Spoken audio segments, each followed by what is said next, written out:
हिमाचल और उत्तराखंड में भारी बारिश का कहर, अब तक 60 से ज्यादा लोगों की मौत। लगातार भारी बारिश और भूस्खलन की वजह से हिमाचल प्रदेश और उत्तराखंड में 60 से ज्यादा लोगों की मौत हो गई है। फिलहाल मौके पर राहत बचाव कार्य जारी है और मलबे में फंसे शवों को बाहर निकाला जा रहा है। वहीं मौसम विभाग ने अगले 2 दिनों में हिमाचल प्रदेश और उत्तराखंड समेत कई राज्यों में बारिश की संभावना जताई है। हिमाचल प्रदेश के कांगड़ा में पोंग बांध के पास स्थित निचले इलाकों में 800 से ज्यादा लोगों को अब तक निकाला जा चुका है। इसकी जानकारी हिमाचल के सीएम सुखविंदर सिंह सुक्खू ने दी है।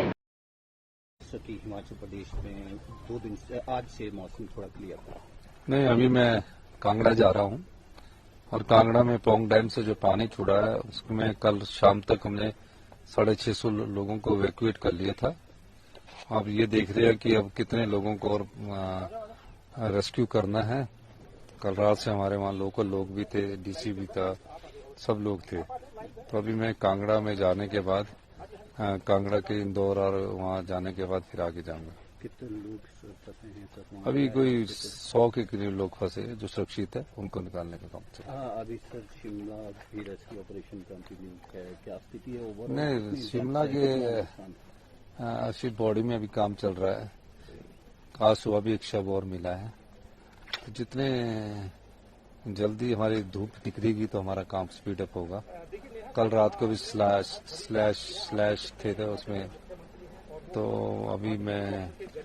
अभी सारी चीजों को देखते हुए यही कह सकता हूं कि नुकसान का आंकड़ा 10,000 करोड़ के करीब है। सर कितना चैलेंजिंग है आपके लिए? हमने देखा है पूर्व मुख्यमंत्री 1 साल, हाँ, ये पूर्व मुख्यमंत्री जी का मैं धन्यवाद है। इसलिए 1 साल लगेगा हमें इंफ्रास्ट्रक्चर डेवलप करने में और 10,000 करोड़ रुपए का नुकसान है। धन्यवाद।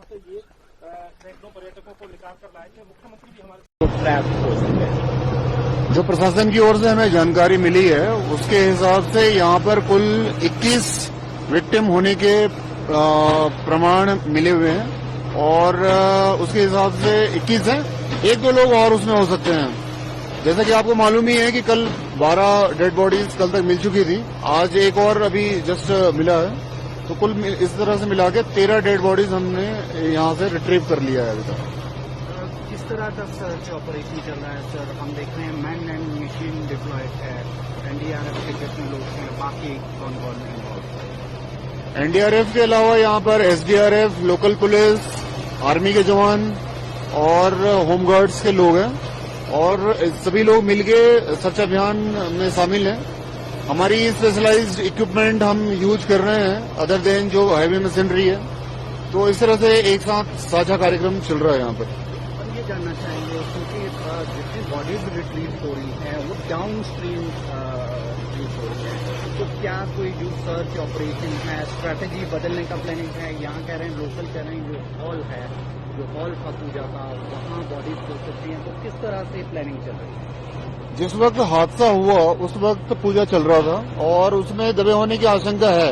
इसके अलावा नीचे चूंकि फोर्स बहुत ज्यादा था तो जो मलबा आया वो लोगों को नीचे बहा के ले गया, तो उसमें भी संभावना है। इसलिए दोनों एंड पे काम चल रहा है। दोनों एंड पे हम सर्च अभियान चला के रखा है हमने। शिमला शहर में सर दूसरी जगह पे भी एक लैंडस्लाइड हुआ था कृष्णा नगर एरिया में, जहाँ पे 6 बिल्डिंग टॉप्स हुई थी, वहाँ भी एनडीआरएफ डिप्लॉयड था।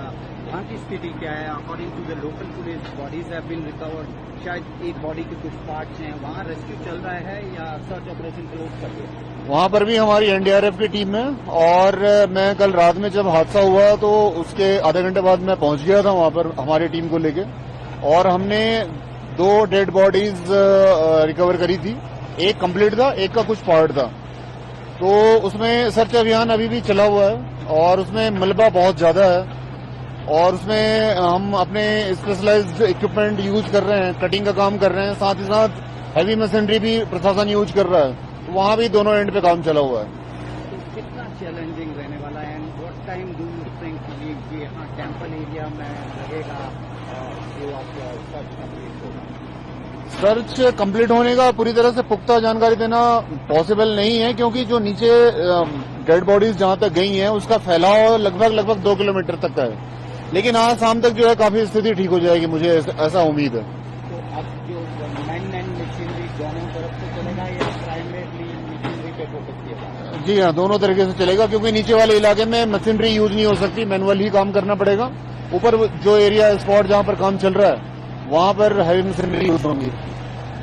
नूह हिंसा का आरोप है बिट्टू बजरंगी एक दिन की पुलिस रिमांड पर। हरियाणा के नूह जिले में 31 जुलाई को सांप्रदायिक झड़पों को भड़काने के आरोप में गिरफ्तार राजकुमार उर्फ बिट्टू बजरंगी को आज एक दिन की पुलिस रिमांड पर भेज दिया गया है। उसे मंगलवार को गिरफ्तार किया गया था और आज नूह में अतिरिक्त मुख्य न्यायिक मजिस्ट्रेट अंजलि जैन की अदालत में पेश किया गया। ACJM ने कहा है हिंसा के दौरान उनकी बेटी को भी निशाना बनाया गया था और 31 जुलाई को भीड़ ने उसकी कार में आग लगा दी थी। बिट्टू बजरंगी पर सरकारी काम में बाधा डालने, हथियार छीनने और पुलिस के साथ दुर्व्यवहार करने का आरोप लगाया गया है। सहायक पुलिस अधीक्षक उषा कुंडू की शिकायत के आधार पर नूह के सदर पुलिस स्टेशन में उसके खिलाफ FIR दर्ज की गई है और नई FIR के संबंध में उससे पूछताछ की गई। इस बीच विश्व हिंदू परिषद ने दावा किया है कि उसका बजरंग दल से कोई लेना देना नहीं है।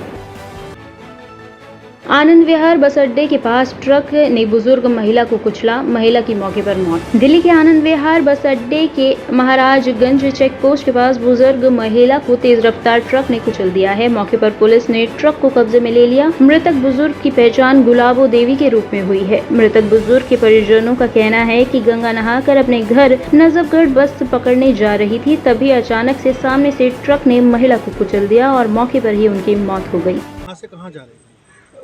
गढ़गंगा से नहा के वापस घर जा रहे थे। तो आप लोग कब पता चला कि एंटी एक्सीडेंट? मुझे 5:30 बजे पापा एक कॉल आई, सिस्टर ने मुझे बताया था। तो फिर मॉर्निंग लगभग 6 बजे जब हम निकल लिए थे वहाँ से घर से ना, तब यहाँ के पता चला कि ट्रक उनके ऊपर से गुजर गया था। क्या ट्रक ड्राइवर पकड़ा गया कि कुछ आपको कुछ पता ट्रक चला? ड्राइवर अभी तो जो इन्फॉर्म मिली है उसके अकॉर्डिंग ट्रक ड्राइवर भाग गया, पर ट्रक पकड़ा गया है। उम्र कितनी होगी? उनकी 60। ब्यूरो रिपोर्ट टीम तफ्तीश न्यूज।